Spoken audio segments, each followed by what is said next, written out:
بسم اللہ الرحمن الرحیم الحمدللہ والصلاۃ والسلام علی رسول اللہ اما بعد۔ یہ جو سوال ہے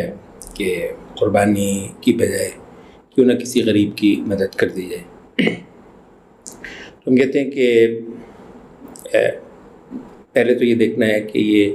سوال کرنے والا کون ہے۔ ایک بالکل غیر سنجیدہ آدمی ہے، کسی کو خوش دیکھا، کسی کی بہت ایکسائٹمنٹ دیکھی تو کہنے لگا بھی کیا ہو گیا تم کو، تو ظاہر ہے ایسے بندے کو تو جواب نہیں دیا جاتا اور ہم بھی نہیں دیں گے۔ اچھا، اگر یہ سوال کرنے والا کوئی سنجیدہ آدمی ہے تو ہمارا دعویٰ ہے کہ لا محالہ دو باتیں ہیں اس بندے کے اندر۔ ایک تو یہ ہے کہ اس کو دین اسلام کے ساتھ بغض ہے، اور دوسرا یہ ہے کہ وہ ایک ناانصاف آدمی ہے۔ دوسری بات کو ہم پہلے لے لیتے ہیں، ناانصاف کیسے؟ ابھی ہم اصل جواب پر نہیں آ رہے ہیں۔ ناانصاف یوں ہے کہ یعنی یہ جو طبقہ مسلمانوں کی قربانی کے موقع پر یہ سوال اٹھا رہا ہے، آپ نے ان کو کوئی موومنٹ تحریک چلاتے ہوئے دیکھا کہ جی مہنگی شادیاں نہ کرو لوگوں، یہ جو آپ اتنے مطلب بعض اوقات 50 لاکھ کے جوڑے ہوتے ہیں اور روسی جوڑے، تو اس کے خلاف مثلا کوئی تحریک چلائی ہوئی ہو، یہ غیر معمولی طور پر جو ہے وہ بڑی بڑی پارٹیاں، یہ وہ کبھی ان کو تحریک چلاتے ہوئے دیکھا ہو، یعنی ہیپی نیو ایئر کے موقع پر یہ لوگ لگے ہوئے ہوں لوگوں کو روکنے کے، لوگوں اس دن جو آتش بازی جو ہوتی ہے، آپ تھوڑا سا کبھی فیکٹ فکر دیکھیے گا کبھی کہ یہ جو ہیپی نیو ایئر پہ جو آتش بازی کا کسی ملک کے اندر جو خرچہ ہوتا ہوگا وہ کیا ہے۔ اچھا، ان لوگوں کو اس موقع پر مطلب کوئی تحریک چلاتے ہوئے آپ نے دیکھا ہو۔ اس کے علاوہ ایسے بے شمار برتھ ڈیز ہوتی ہیں مہنگے ہوٹلوں میں، مطلب ایک رواج ہے اور اچھی خاصی تعداد ہے جو برتھ ڈیز کرتی ہے۔ اچھا، یہ لوگ ان کے پیچھے پڑے ہوئے ہوں؟ نہیں ہوگا، کبھی آپ ان کو نہیں دیکھیں گے، ایسے مواقع ہیں گے ان کی۔ اچھا، جیسے ہی مسلمان اس زمین آسمان کو کہ مالک کو ماننے والے اس کے لیے کچھ شعائر اور مناسک ادا کریں گے تو لگ گئے یہ بولنے، ہم نے کہا کہ یہ ناانصاف لوگ ہیں، ٹھیک ہے۔ اچھا، اور دوسری بات ہم نے کہا کہ یہ دین اسلام کے ساتھ بغض رکھنے والے ہیں۔ اس کی وجہ یہ ہے کہ یعنی انسان ایک بہت بڑی مخلوق ہے، اس کو یہ صرف یہ نہیں ہے کہ وہ ایک اقتصادی معاشی جانور ہے، کوئی اکانومی کا کوئی جانور ہے، ایسا نہیں ہے۔ انسان کے شوق ہوتے ہیں، انسان کے جو بہت سارے بڑے بڑے مقاصد ہوتے ہیں۔ اچھا، کسی بندے کو بالکل وہ سمجھ نہیں آتے، دوسرے بندے کے لیے بہت بہت اہم ہوتے ہیں۔ آپ نے وہ دیکھا ہوگا، وہ بعض لوگوں میں آرکیالوجی کا شوق ہے، ایسے نوادرات وہ جو ایک پیس کے لیے وہ لاکھوں کروڑوں خرچ کر دیں گے۔ اچھا، دوسرا بندہ کہتا ہے یار یہ کیا ہے، یہ جو تم نے ایک ڈھانچہ تو رکھا ہوا ہے، یہ ایک پینٹنگ رکھی ہوئی، اتنی مہنگی پینٹنگ، یا خدایا نہیں۔ اچھا، تو وہ کیا ہے؟ تو یہ ہم یہ کہتے ہیں کہ یہ بغض ہے مسلمانوں کے ساتھ، خاص دین اسلام کے ساتھ۔ اب ہم آتے ہیں اصل سوال پہ کہ یعنی قربانی مسلمانوں کے ہاں شعائر اسلام میں سے ایک شعار ہے، معبود کی تعظیم کا ایک اظہار ہے۔ اچھا، اب ہم یہ کہتے ہیں، بلکہ وہ جو باتیں ہم نے دو کی تھیں کہ ایک یہ لوگ بغض اسلام کے ساتھ ان کا، اور دوسرا یہ ناانصاف لوگ ہیں، وہ اب مطلب اس کو بھی آپ ذہن میں رکھیے۔ تو ہم یہ کہتے ہیں کہ یہ ان لوگوں کے ہاں ایک چیز چلتی ہے جس کا نام عشق ہے، مثلا محبت، رومانس، اتنا ادب تخلیق کیا گیا ہے اس پہ، اتنا کچھ کیا گیا ہے، رومانس یا عشق یا جس کو یہ پریم کہتے ہیں، پریم، محبت، ساری فلمیں اس پہ بنی ہوئی ہیں، وہ پتہ نہیں کیا نہیں ہوتا ہے، کوئی فلم اس کے بغیر بنتی نہیں ہے، پریم، محبت۔ اچھا، تو اس میں یہ ہے کہ وہ جب ایک آدمی جو ہے وہ کسی عورت پہ اپنی جان بھی قربان کرتا ہے، اپنا گھر بار سارا کچھ لوٹاتا ہے، اچھا بعض وقت اس کی صرف ایک ادا پانے کے لیے کہتا ہے پورا جہان تیرے لیے میں، تو وہ کیا ہے؟ اچھا، تو وہ بات یہ ہے کہ ان کا جو محبوب ہوتا ہے اس کے لیے بڑا کچھ کر دینا انسان کے ہاں قبول ہوتا ہے. ہم کہتے ہیں تمہارا جو محبوب ہوتا ہے وہ کچھ نہیں ہے ہمارے معبود کے مقابلے پر. والذین آمنوا اشد حبا للہ. اچھا اب تمہارا محبوب جو مانگ لے, ہم کہتے ہیں ہمارا معبود جو مانگ لے. اچھا اب اس پہ ہم دمڑیاں دیکھیں گے, روپے دیکھیں گے, یعنی معبود کی چاہت کو, معبود کی فرمائش کو روپے پیسے اور ٹکوں کے اندر وہ کریں گے. یہ تو تم روادار نہیں ہو اپنے محبوب کے لیے, تو کیا ہم اپنے معبود کے حوالے سے ان چیزوں کے روادار ہوں گے؟ وہی بات یہ ہے کہ معبود کے لیے نچھاور کرنا, تو یہ دراصل خون جو ہے نا, خون بہانا. وہ حدیث اگرچہ اس کی سند بہت کوئی قوی نہیں ہے, بہت سارے محدثین نے ضعیف کہا ہے, لیکن یہ ہے کہ سارے اہل علم اس کو کوٹ بھی کرتے ہیں اور فضائل وغیرہ کے حوالے سے وہ آ جاتی ہے, نقل ہو جاتی ہے یوم النحر کے بارے میں کہ یہ جو ہے نا حراقت دم, خون بہانے سے افضل اس دن یوم النحر کو کوئی شے نہیں. خدا کو پسند ہے بھائی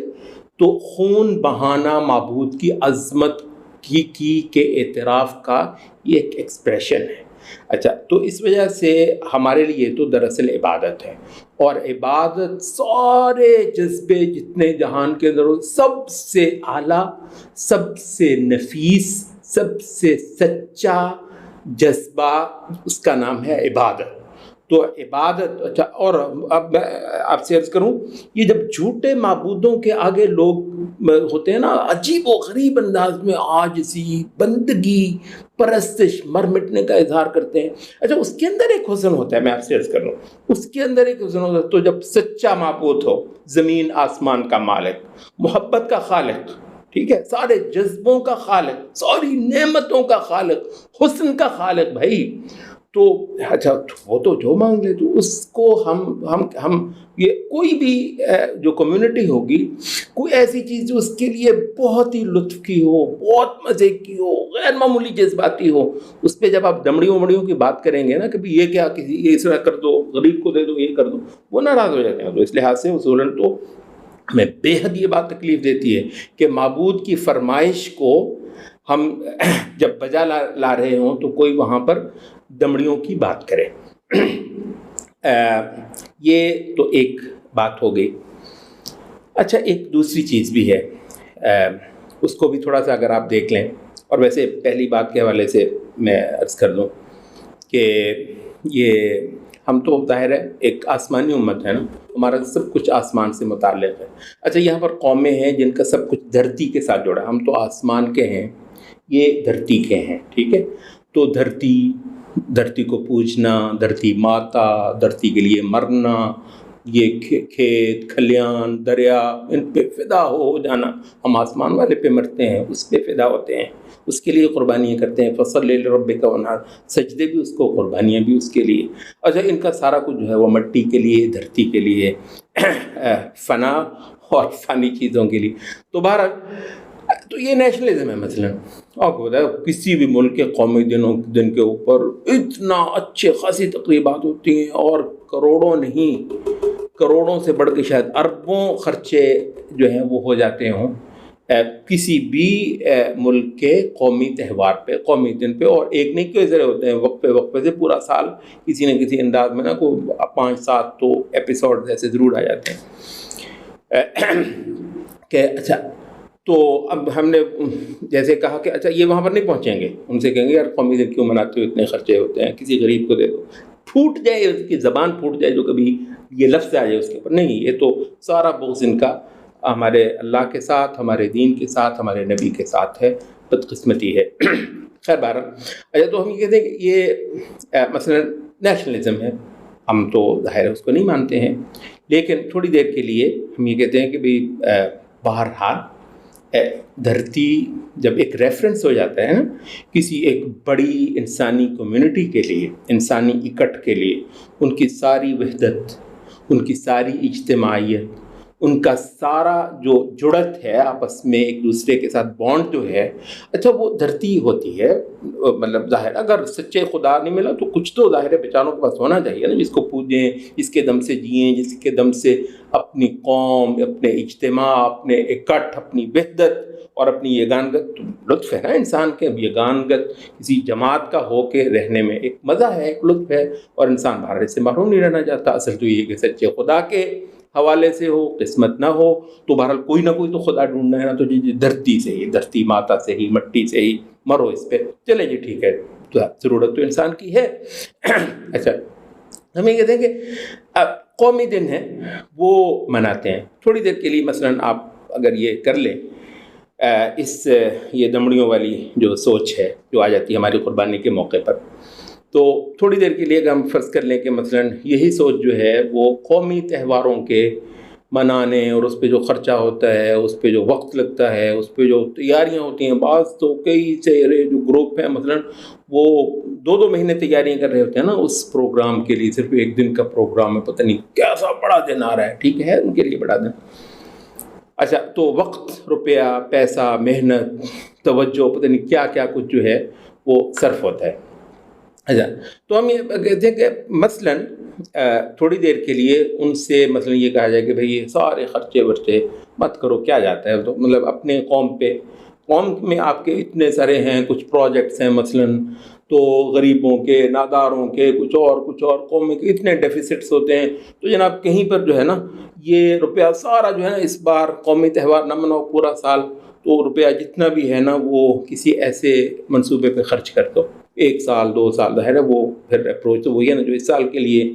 اچھی ہے تو اگلے سال کے لیے بھی اچھی ہے، اس سے اگلے سال کے لیے بھی اچھی ہے۔ موٹی بات یہ ہے کہ یہ سارے تہوار اور اس طرح کی ساری خوشیاں، ٹھیک ہے، سارے جشن جو ہیں وہ موقوف، روپیہ، ٹھیک ہے، روپیہ اور قوم کے کسی کام پہ لگا دو، کسی ضرورت پہ لگا دو۔ اچھا تو اگر یہ ہو جائے، ہم یہ کہتے ہیں اس کو اب آپ ایک اور جہت سے بھی دیکھیے، وہ کیا ہے، وہ یہ ہے کہ وہ روپیہ پیسہ جو لگتا ہے نا قومی تہواروں پہ نیشنلسٹ امتوں کے ہاں، اچھا وہ دراصل جیسا کہتے ہیں اٹ پیز آف، یہ اپنی قیمت ادا کر دیتا ہے اس قوم کی وحدت، اس کی یگانگت، اس کے اندر مخصوص جذبے جس کے دم سے وہ زندہ ہے، کیونکہ کل کو اس دھرتی نے بھی قربانیاں مانگنی ہے، جو دھرتی کے لیے مرنا ہے، جینا ہے، اس کے لیے وہ دشمن کے ساتھ ہو گیا ہے، پتہ نہیں کیا کیا وہ نہیں ہونا ہے، سپاہیوں نے اور جاں فروشوں نے جو ہے وہ پتہ نہیں کیا کیا وہ کر دینے ہیں، سب کارنامے، سب کس سے متعلق ہے، اس معبود سے جس کے جشن وغیرہ قوم کی ضرورت ہوتی ہے، ٹھیک ہے۔ تو ہم یہ کہتے ہیں کہ اگر وہ کر بھی دیا جائے نا، وہ کسی ایک آدھ پروجیکٹ پہ جتنا سا پیسہ وہ لگ گیا، اگر وہ ان کی جو وحدت کا جو حوالہ تھا، جو ان کی امت ہونے کا، جماعت ہونے کا، ایک قوم ہونے کا جو حوالہ تھا، وہ جب ڈھیلا پڑ جائے گا، کیونکہ یہ ساری چیزیں دراصل اس جذبے کو زندہ کرنے کے لیے ہوتی ہیں۔ اچھا تو اس سے یہ ہوگا کہ قوم ہی ڈہ جائے گی۔ تو ہم یہ کہتے ہیں کہ اگر اس کو اپنے میٹریلسٹ بنیاد پر بھی دیکھنا ہو، جو کہ ہمارے لیے تو بالکل نہیں ہے، ہمارا سچا معبود وہاں پر تو میٹریلزم کے باڑ میں، لیکن ہم یہ کہتے ہیں کہ اگر اس کو آپ نے تھوڑی دیر کے لیے میٹریلسٹک بنیاد پر بھی دیکھنا ہو، تو کچھ چیزیں ایسی ہیں جو آپ کی وحدت، یگانگت، آپ کے جذبے اور آپ کی جو فدائیت ہوتی ہے، آپ کی جو کمٹمنٹ ہوتی ہے، اس حوالے کے ساتھ جو آپ کو ایک قوم بناتی ہے، ایک امت بناتی ہے یا ایک ملت بناتی ہے، اس کے ساتھ جڑی ہوتی ہے۔ اچھا اگر وہ زندہ ہوتے ہیں نا، احیاء، ایک قوم کا زندہ ہونا اور زندہ رہنا، اور اس بنیاد پر، جس بنیاد پر وہ پہلے دن سے کھڑی ہوئی تھی، وہ اس کے لیے روپیہ پیسہ کوئی چیز بھی نہیں ہے۔ اچھا اس لحاظ سے وہ اپنا بہت بڑی اپنی قیمت خود دے دیتا ہے، وہ روپیہ جو لگایا ہے۔ تو اس وجہ سے ہم یہ کہتے ہیں کہ معبود جو ہمارا سچا الہ ہے، اس کے لیے یہ روپیہ، یہ قربانی، یہ ساری کچھ چیزیں جو پیش ہوتی ہیں، اس سے مسلمانوں کو وہ جو ہے نا